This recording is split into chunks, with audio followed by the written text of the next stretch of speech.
Welcome to Exit Frag. I'm Zeph. I'm joined by Esports Andy. Today we are going to talk about the 100 Thieves and NRG match. So, Andy, we just gave our quick thoughts about NRG and 100 Thieves earlier in the week. Today we're going to go far more in depth into what happened in these three maps. I want to start out by talking about Mada and Verno. I think they looked a lot better than they did last week. It seemed like they were able to shake the nerves. Verno started out a lot better on this Lotus map than Mada, but then Mada was able to pick it up in the next two maps. There was a couple of rounds where Mada was able to get a couple of 3Ks, and it kind of saved NRG in like some of the rounds.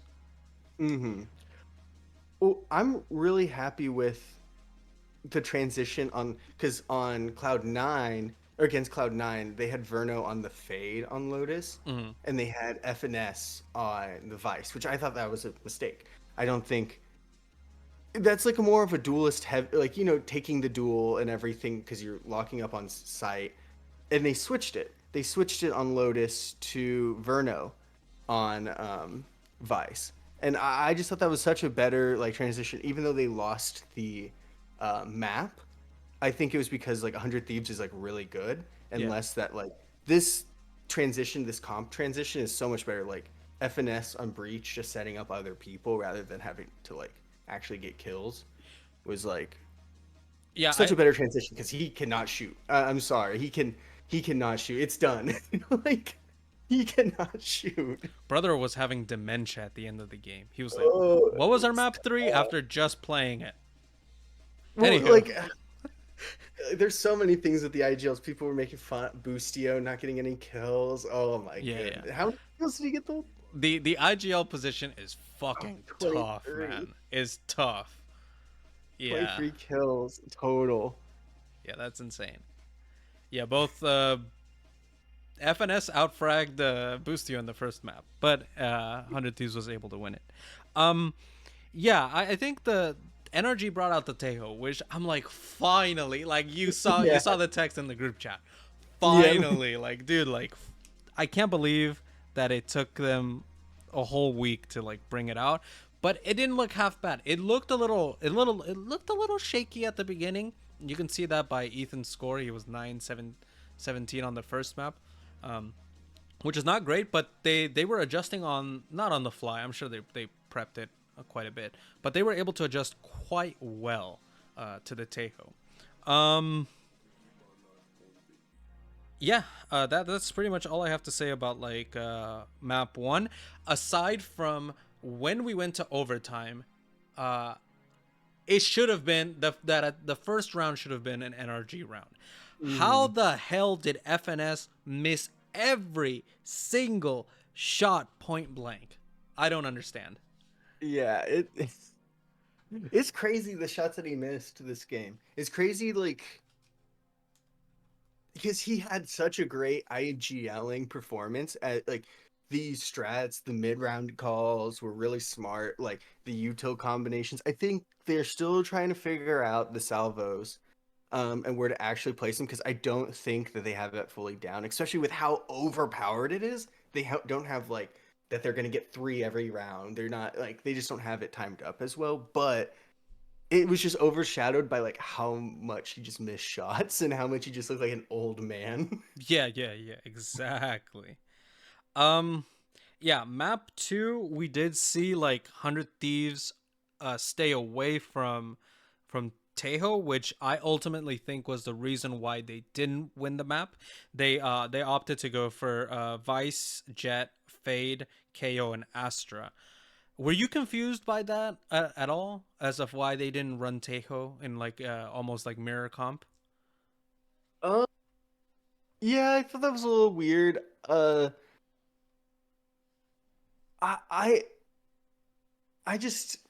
I didn't think the comp was too crazy. I think maybe they just didn't have a clear idea of what they wanted to do with the Tejo. I don't know. I just feel like Tejo you need to really use on Pearl. I don't really get the move off of him rather than doing a KO. I just don't get a KO especially with Asuna. Yeah. like with this, like there's just not as many plus sides. Like they don't need the extra like flash. I don't know. I Like feel it. like maybe they brought out the KO to try to counter the Tejo because the knife you could throw it so far, but Yeah, but also you got to know where he is. And there was a lot of times where they cloaked where he was until they did the attack, like, or they used the knife early. Like I don't know. I just feel like KO on this map right now doesn't get the same value you can get from like another initiator. yeah. And if you already have the flash with the Vice, I just don't really get the need for another one. Like at least like a KO flash. Yeah.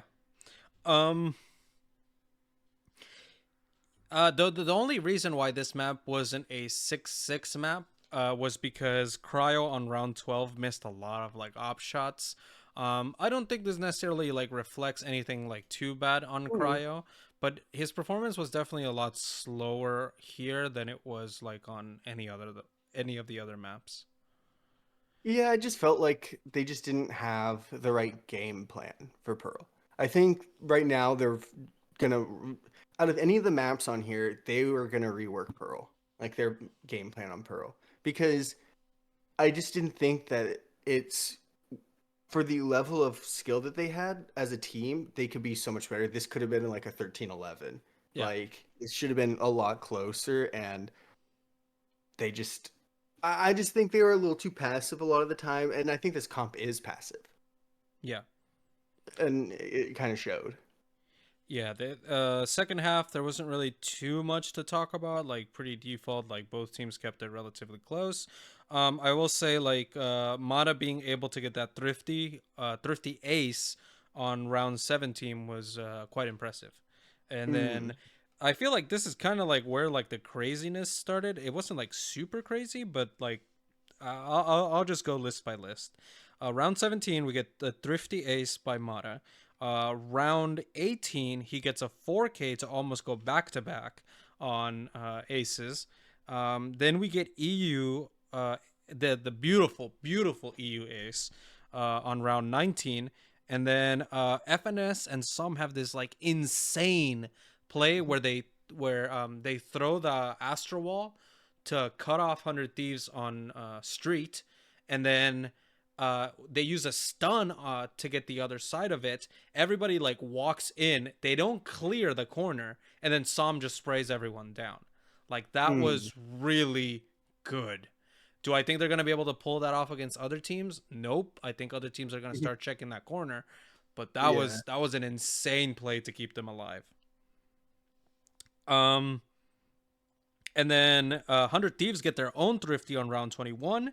And then NRG get their own, another Thrifty to end the match. Mm. Quite the insane match. But if you thought this was crazy, the next map was even crazier. So last map is Bind. We've seen that 100 Thieves is quite good at Bind. I think they lost it against Sentinels, but Mm. they were still looking pretty strong here, just not at the beginning because we get like a ace by Mata was Mada like, like right away. because Mata was like 11-1, and then they did like a player cam of EU, and he's like, "Can we guys like just avoid him?" Yes, Like, exactly. Yeah, yeah, like that was halfway through the match. He gets like he gets the first blood on eeiu, and he's like, hey, he's got the op. Just don't go where he's at. yep, because he was going insane on Yes, this he map. was. Yeah, they don't get around until I think it was 4 or 5. Let me check. Yeah, they don't get around till 5, and the main reason they were able to get it was because they had the Thrash ult and it hit 2 players on the back of B site. Um, and then like round 7, they also energy also doesn't get because they ended up like mistiming a retake. Hmm. And honestly, that round. We got one of the best clips by Mada. Mada sees 1 pixel, and he shoots him through the wall. Yeah, it was like a really good game. Like I really enjoyed the back and forth because they're like 100 Thieves had a good run on the attack. Um, they were really good at attacking Unbind. I don't know. I really enjoyed how they were pushing the aggression at times, diving in back. Like Asuna, I think he gets a lot of flack, and like I even give him a lot of flack. But sometimes when he's going crazy, it's kind of what the team needs. I think it ended up hurting them, like towards the end of the game, but at the beginning, to bring it to 6-6, I think that was pretty important of him to take that first duel, getting that first kill. Zander picked it back up after having a slump on Pearl. I was really happy with this team, even though they lost. I just think NRG showed, hey, like we actually are a top 3 team. Yeah. Round 10, Verno gets a 3K. The following round, Zander gets a 2v1 clutch. Mm-hmm. Mada gets an ace on round 13. Mada gets an early ult and they win the bonus because of the showstopper. NRG gets a pretty good execute on round 16. EU gets a 3K with the thrifty on round 17. And the rest of the matches, like that's Mm-hmm. kind of where it died down. NRG were able to close it out Because pretty once they good. got the Once I once they got got to the half, bonus, it was yeah, yeah. Once they got the bonus, I was like, oh, okay, they're taking it. yep, Like 100 Thieves running out of steam. yeah. There was a lot of conversation this week about just the sheer talent that Mada has. Like, I cannot believe that no other teams were looking at Mada during the off season. I think I think, and it's mostly because there are just players who are not that good when it comes to like online matches, which a lot of challengers is. It's just Yeah. online, and then once they actually are in the server, a lot of that skill gets amplified because of like whatever the latency or anything like that is. But Mm-hmm. it was I was very impressed. If I wasn't impressed before, I'm incredibly impressed now by just how good Mada is. Yeah. I watched him a lot on Moist Shopify, and I really liked him. I didn't think he was going to transition this smoothly. I thought it was going to take more time because, and I guess it's probably the same thing that you're saying. Like, I felt like he had slumps, he had issues on online, and right now it seems like, at least for the like after the first match, now with against a really great team, like he's turning it up. He can transition to any like duelist you really need. Yeah. He's very versatile, and I can just see him since he's doing so much better than I expected. Like this early, I'm just wondering like what's his ceiling? Like what is his Inverno's ceiling really? Like how good can it be? Yeah, I think the ceiling of this roster really depends on the ceiling for Mata and Verno. If those two guys can like rise up to be like top tier players, then this team will become top tier. I mean, the calling Mm. is we know is world class. So it just takes those two guys to see how good they're going to be. Like you said, like Ethan and Sam, like yes, they have their moments, yes, they have their matches, but there's a lot of times where we see that like they're just not like they're not that yay, they're not that demon Mm. one, they're not that tens or whoever you Well, want to name in like the iconics. they're like seasoned veteran support players that can have a map or two where they're like the best player. Like they look world class. Like they'll take over a game, which is what you need for a great team. It's just if your two people that should be stars can't be stars, you're kind of toast. Yeah. Yeah, a lot of weight on Mata's shoulders after this second game in VCT. Um but that just comes with playing with the FNS and Sam. A lot of eyes. A lot of eyes.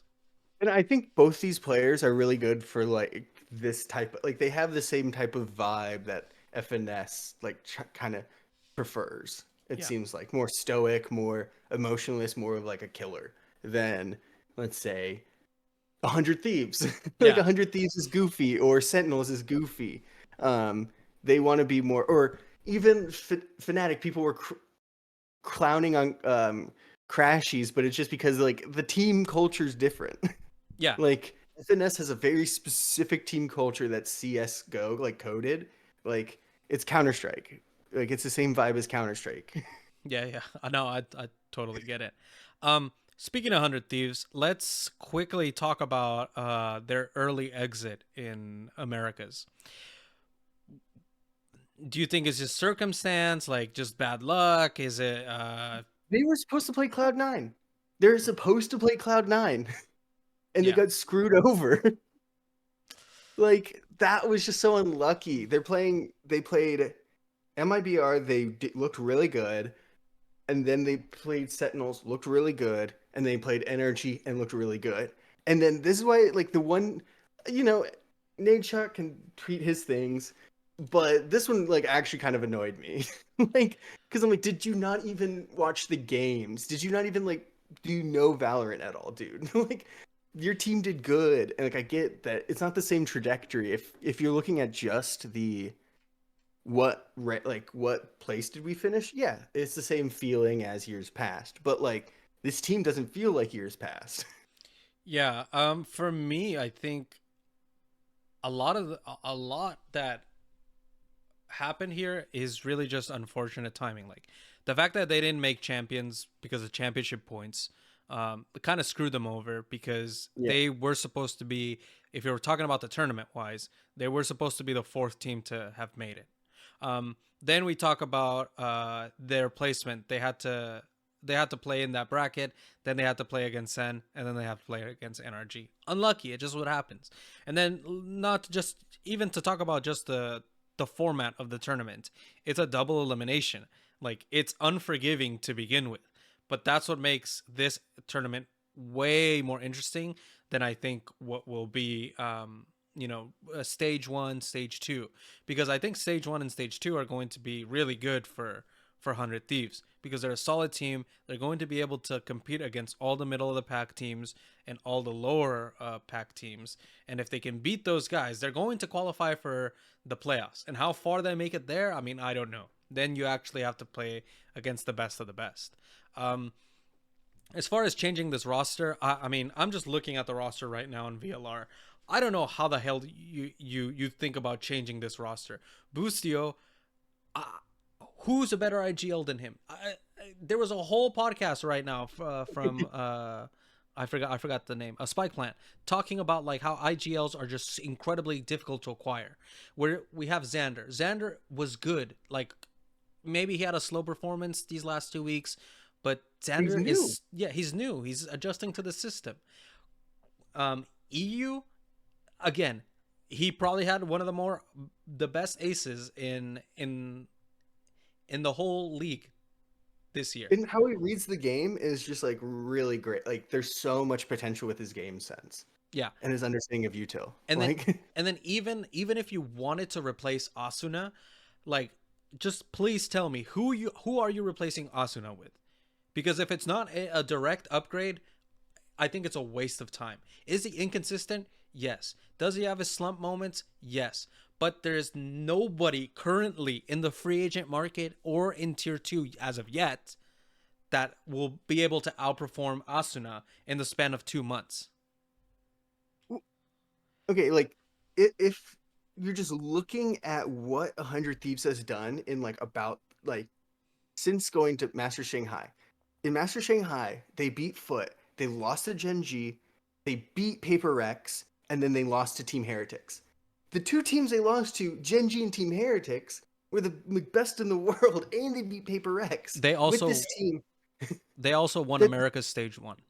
yeah, they won America Stage One. Then to not make it to champs, they lost a they gave up an 11-7 lead against Crew in the final map to lose. They lost 6 games in a row, or map rounds in a row to lose.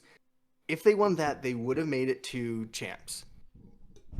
If they and so that's what happened there. And then now they beat MIBR.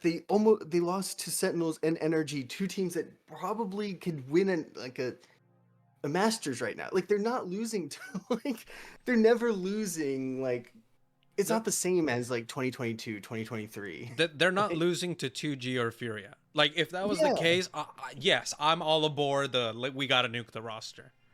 like you guys have one of the best rosters right now. If you're looking at since last year, it's been one of the most consistent good rosters that it's like and all they've changed is lose Bang and then add Zander, who Zander I think is the best pickup you could have had. So like who would you have picked up instead of Zander? Like that I was available. I think the only person I could see them like, okay, maybe we need like a change, is Cryo. And it's not because I mean, like, okay. Hear me out, hear me out.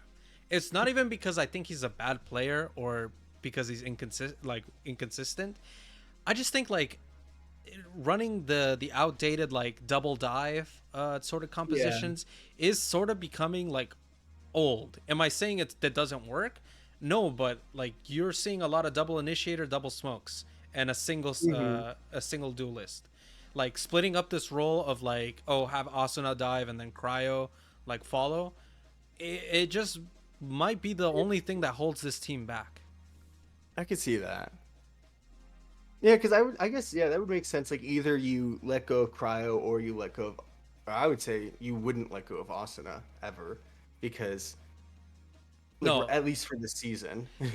if it was me, if it was me, and like there was an opening for Cloud9 to sell Oxy, I feel like you get Oxy, Oh yeah, you you could do that. you could cut Cryo, bring in somebody like Rossi who's like good on the initiator role, and there you go. You know you've updated the team, but unless you're going to make direct upgrades like those, like there's no point in trying to blow up a roster that is already like slated to look very good when we enter like the more like the normal part of the season, because Yeah, this kickoff thing is just like super fast.